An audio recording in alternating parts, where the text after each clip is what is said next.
प्रिय भक्तों, जब भगवान गणेश किसी से प्रेम करते हैं, किसी को अपना भक्त मान लेते हैं, तो उसकी दशा को कितना सुधार देते हैं। आइए एक कहानी के माध्यम से आपको सुनाते हैं। देवापुर गांव में रामदीन नाम का एक लड़का रहता था। वह मूर्तियां बनाने का काम किया करता था। मिट्टी की मूर्तियां उसके हाथ में जैसे जादू था। मिट्टी के सामान्य से ढेले को तोड़कर गीला करके जब वह मिट्टी से मूर्ति को आकार देने लगता था तो गांव वाले दांतों तले उंगलियां दबा लेते थे। बनाते बनाते ही लगने लगता था जैसे मूर्ति सजीव हो उठी हो, अभी बोलने लग जाएगी। एक दिन जब वह मूर्ति बनाकर घर वापस आया तो देखा उसकी माँ बड़ी उदास बैठी है। अरे माँ, क्या बात है, उदास क्यों हो? रामदीन ने अपनी माँ से कहा। तब रामदीन की माँ ने कहा, बेटा, आज घर पर सेठ किशन लाल आया था। जब तुम छोटे थे और बीमार थे तब तुम्हारे पिता ने उससे कुछ रुपए उधार लिए थे और उन्हीं रुपयों को लेने के लिए वह आया था। वह कह रहा था कि उसके रुपए सूद और उधारी से इकट्ठा हुई रकम 2 लाख रुपए हो गए हैं और सिर्फ 1 महीने का समय उसने हमें दिया है। और हाँ बेटे, उसने यह भी कहा है कि यदि 1 महीने में हमने ये पैसे उसको नहीं चुकाए तो वह घर उसका हो जाएगा जिसमें हम रहते हैं। रामदीन ने माँ से कहा, माँ तुम परेशान मत हो, रोना बंद करो, मैं कुछ और मेहनत करूँगा। फिर रामदीन ने माँ से कहा, माँ हमारे गांव में एक प्रदर्शनी सरकार की ओर से लगाई जा रही है जिसमें हस्तशिल्पियों की कला का प्रदर्शन होगा और जिसके हाथ में सबसे ज़्यादा हुनर होगा उसे इनाम भी दिया जाएगा। माँ, अब मैं और ज़्यादा मेहनत करूँगा और ज़्यादा मूर्तियाँ बनाऊँगा। क्या पता मेरी बनी मूर्तियाँ सभी को पसंद आ जाएं, और यदि ऐसा हुआ तो हमारे दिन बदल जाएंगे, हमारा सारा कर्ज उतर जाएगा। माँ, तुम मुझे आशीर्वाद दो। ठीक है बेटा, भगवान गणेश तुम्हारी मेहनत को कामयाब करें, तुम पर मेहर करें। यह कहकर उसकी माँ चुप हो गई और रामदीन गणेश भगवान की मूर्ति बनाने की सोच लेता है। कई दिन की मेहनत के बाद आखिरकार उसने गणेश जी की एक सुंदर सी मूर्ति तैयार कर ली। तब तक प्रदर्शनी का दिन भी आ गया और वह चल दिया गणेश जी की मूर्ति को लेकर उस स्थान पर जहाँ प्रदर्शनी लगी थी। वहाँ जाकर उसने देखा कोई भी ऐसी जगह नहीं है जहाँ वह अपने गणेश जी की मूर्ति को रख सके।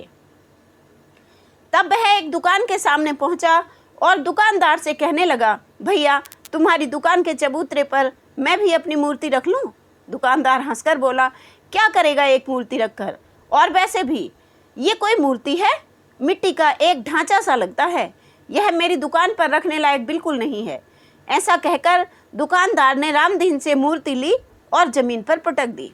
मूर्ति टुकड़े टुकड़े होकर बिखर गई। रामदीन रोने लगा और मूर्ति के सारे टुकड़े उठा लिए और वहां से चल दिया। एक स्थान पर खड़ा रामदीन सोचने लगा, हे गणेशा, अब मैं घर जाऊंगा तो अपनी माँ को क्या बताऊंगा? मैंने तो माँ से वादा किया था कि मैं बहुत सारे पैसे लेकर आऊँगा जिससे हमारी दशा सुधर जाएगी, हमारा कर्जा समाप्त हो जाएगा। अब तो ये गरीबी लगता है मेरा पीछा नहीं छोड़ेगी। और रामदीन मूर्ति के टुकड़ों को वहीं फेंक देता है और घर नहीं जाता बल्कि अन्य किसी स्थान पर जाने लगता है। चलते चलते थका हारा रामदीन एक पेड़ के नीचे बैठ जाता है। बैठे बैठे उसे नींद आने लगी तो लेट गया और गहरी नींद में सो गया। तभी उसे एक आवाज़ आई, रामदीन, ओ रामदीन। रामदीन चौंक कर उठ बैठा, कौन है यहाँ, क्या कहता है? तभी उसकी नज़र सामने पड़ती है तो देखता है गणेश जी की वही मूर्ति जिसे वह दुकानदार ने तोड़ दिया था और वह गुस्से में फेंक आया था, बिल्कुल ठीक ठाक है। रामदीन के आश्चर्य का ठिकाना नहीं रहा। अरे, ये तो वही मूर्ति है जिसे मैं वहीं फेंक आया था। रामदीन ने मूर्ति को उठाया और अपने हृदय से लगाया, रोने लगा, कहने लगा, हे गणेश जी, आप मुझे माफ़ कर दीजिए, मैं आपको गुस्से में फेंक आया था। अरे, मैं तो गुस्से में घर भी नहीं गया, लेकिन अब तो रात हो गई है, अब तो मुझे और आपको यहीं कहीं रात गुजारनी पड़ेगी।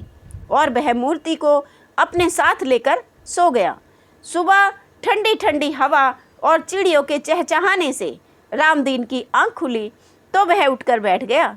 फिर सोचा, गणेश जी को भी भूख लगी होगी और मैं भी भूखा हूँ, तो मैं कुछ ना कुछ खाने की व्यवस्था कर लूँ जिससे गणेश जी को भी भोग लगा दूँगा। और वह कुछ खाने का सामान लेने चला गया। वापस आया तो देखा मूर्ति वहाँ नहीं थी। जब उसने इधर उधर देखा, तलाश किया, तो देखा सामने पेड़ के पास चबूतरे पर गणेश जी की मूर्ति रखी है और उसी मूर्ति के पास एक सुंदर लड़की खड़ी है। रामदीन जल्दी से वहाँ गया और कहने लगा, तुमने मेरे गणेश जी को क्यों चुराया है? तब लड़की कहने लगी, मैंने तो तुम्हारे गणेश जी को नहीं चुराया, लेकिन हाँ, ये मूर्ति है बहुत सुंदर। तुम्हारे हाथों में जादू है, क्या ये तुमने बनाई है? हाँ, बनाई तो मैंने ही है, लेकिन क्या फ़ायदा है? लड़की कहने लगी, अरे क्यों, तुम इसे प्रदर्शनी में क्यों नहीं रखते? तब रामदीन ने उस लड़की को सारी बात बता दी और कहने लगा, हम गरीबों को तो प्रदर्शनी में अपनी मूर्ति या कोई भी सामान रखने तक की जगह नहीं मिलती। तब लड़की ने कहा, यदि तुम्हें बुरा ना लगे तो मैं अपनी दुकान पर तुम्हारे गणेश जी की मूर्ति भी रखवा सकती हूँ। रामदीन की खुशी का ठिकाना नहीं रहा। वह बोला, हाँ हाँ ठीक है, आप अपनी दुकान पर मेरी भी मूर्ति रखवा लीजिए, और चल पड़ा प्रदर्शनी में लड़की के पीछे पीछे। प्रदर्शनी में पहुंचकर नीलम ने अपनी दुकान पर उसकी भी मूर्ति रखवा ली। आज वह बड़ा खुश था। तभी नीलम ने कहा, रामदीन तुम दुकान संभालो, मैं अभी थोड़ी देर में आती हूँ। रामदीन दुकान पर बैठ गया। वह बड़ा प्रसन्न था, बड़ी प्रसन्नता का अनुभव कर रहा था। तभी वही दुकानदार जिसने गणेश जी की मूर्ति को तोड़ा था, वह वहाँ आ गया और कहने लगा, मैंने तुझसे मना किया था ना कि तुम अपनी मूर्ति यहाँ नहीं रख सकते, फिर भी तुम्हारी यह हिम्मत कि तुम मूर्ति फिर से ले आए। अरे ये तो वही मूर्ति है जिसको मैंने तोड़ दिया था, तुमने फिर इतनी जल्दी इसे तैयार कर लिया। उसकी बात को सुनकर रामदीन ने कहा, तुमने तो मेरी मूर्ति को तोड़ ही दिया था, लेकिन शायद मेरे नसीब में आज कुछ तो है जो ये मूर्ति खुद ही पहले की तरह ठीक हो गई। और नीलम नाम की एक सुंदर लड़की ने अपनी इस दुकान पर मुझको बिठा दिया। अब दुकानदार कहता है, देखो ज़्यादा चालाक मत बनो, यहाँ पर नीलम नाम की कोई लड़की की दुकान है ही नहीं। मैं यहाँ कई दिनों से हूँ और ये दुकान तो भाई कई सालों से बंद है। इसकी चाबी तुम्हें किसने दी है, कहाँ से मिली है? अब तो रामदीन हैरान रह गया। अभी वह कुछ सोच ही रहा था कि उसकी नज़र गणेश जी पर पड़ी।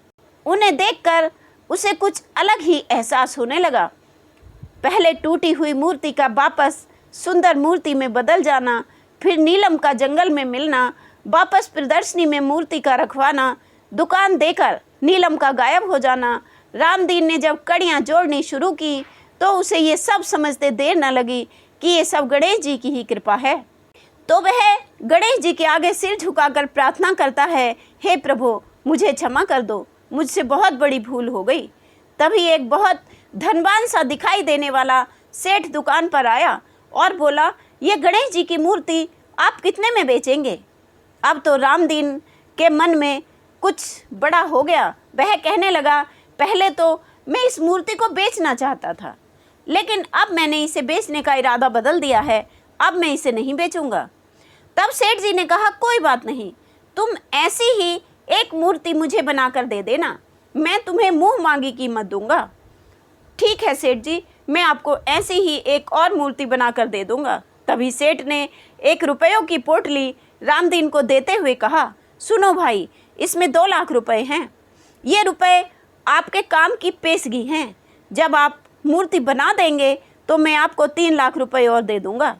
रामदीन ने खुश होते हुए वह पोटली ले ली और कहा, सेठ जी मूर्ति के लिए मुझे 1 हफ्ता चाहिए।